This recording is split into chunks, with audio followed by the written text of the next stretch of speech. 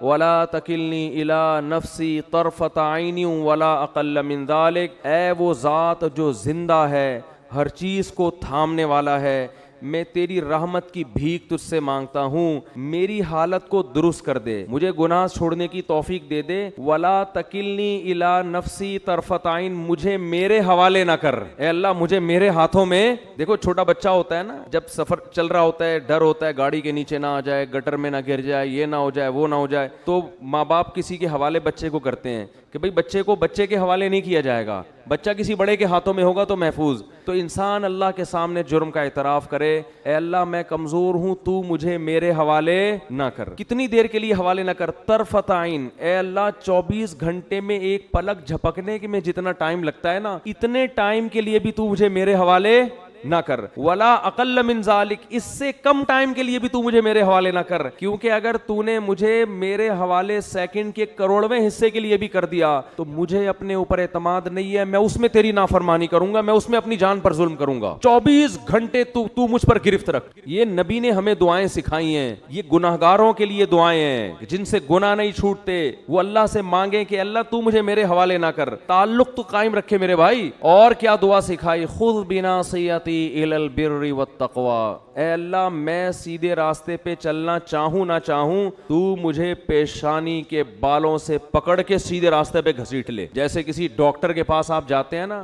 Injection لگانے کی تکلیف ہو رہی ہے اور لگانا ضروری بھی ہے، آپ کہتے ہیں بھائی رسیوں سے باندھ کے میرے انجیکشن ٹھوک دو، لگا دو انجیکشن، کہتے ہیں کہ نہیں کہتے؟ میری پرواہ نہیں کرو۔ تو بھائی اس رمضان میں ہمت کر کے گناہوں سے توبہ کر لو۔ اور دیکھو یہ بات میں بہت کم بیانات میں کہتا ہوں کیونکہ یہ جرم پھیل گیا ہے۔ داڑھی کٹانا یہ بھی تغییر خلق اللہ ہے، اللہ کی تخلیق کو بدلنا ہے۔ اللہ کو داڑھی کٹا ہوا مرد پسند بولو نا بھائی، یہ آپشنل نہیں ہے، یہ تو اب ہو گیا کیونکہ اتنے لوگ اب انگریزوں کو دیکھ دیکھ کے داڑیاں کاٹنا شروع کر دیں تو ہمارے کلچر کا حصہ بن گئی یہ چیز۔ نبی نے حکم دیا ہے اعفوا اللحى وقصوا الشوارب، فرمایا داڑھی کو بڑھاؤ۔ میں نے خود اپنی آنکھوں سے یہودی دیکھے بڑی بڑی داڑھیوں والے، بڑے ماڈرن یہودی، بڑے ترقی یافتہ، لیکن داڑھی اتنی بڑی۔ بہت سے یہودی دیکھیں، کیوں؟ اتنی تحریف کی ہے یہ تورات اور انجیل میں، اس کے باوجود آج بھی تورات سے وہ داڑھی والی آیتیں نہیں نکال سکتے۔ آج بھی تورات میں لکھا ہے کہ اللہ نے موسیٰ کو کوہ